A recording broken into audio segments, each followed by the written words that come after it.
Because of our involvement with the OEDN group and their members such as InSequence, S&T, Softel and others, we're able here at Ball State to take the ITV development process literally from end to end, from whiteboard to deployment-ready app.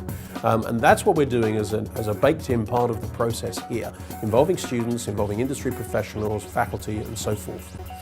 The first stage is obviously concept development, where we will basically collaboratively whiteboard a concept, whether it's through brainstorming or addressing a specific problem that's been set. And it makes the second stage of the process that much more rounded, more effective, and more rich. That stage obviously is taking the whiteboard concepts through to a design process where we have a finished output ready for coding. When it comes to design, it's usually about what problem is there, and it's not necessarily a problem that's evident that we see right out there. It's kind of like the problems that we don't even realize when we're discussing. Stage 3 then is all about coding to the designs that have been created in stage 2.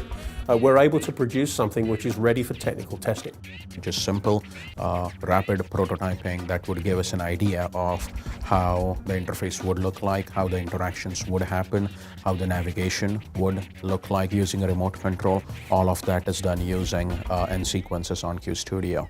The technical testing of the app that's been developed so far is of course fundamental to the entire process. It's about making sure that the thing, if deployed, would actually function. It's also about making sure that it functions properly when it goes into the final stage for us, which is consumer testing. The viewingplus initiative has an experienced research team skilled in a variety of methods.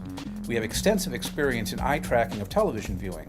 Where people look on the screen and when will be key to understanding the user experience of interactive television. We combine eye tracking with self-report measures of effectiveness, recall, attitudes, preferences, motivations, and satisfaction. We're also interested in viewer behavior in context. In the last 6 years, we've been in the field for nearly 35,000 hours of shadowing observation in granularity as fine as 10 or 5 seconds. This allows us to explore the interplay of concurrent media and life activities as they compete for our attention or mesh in more complex activities. The end result, at its best, is obviously an ITV application which is both ready for deployment and which has been consumer tested. But more than that, it's also a process which students and faculty have gone through, which has given them the opportunity to enhance their understanding of the interactive space as it relates to television, which becomes increasingly important to the TV industry. And for the students in particular, it's an opportunity to refine their skills and to make them more marketable to a TV industry which is moving towards interactivity in one form or another.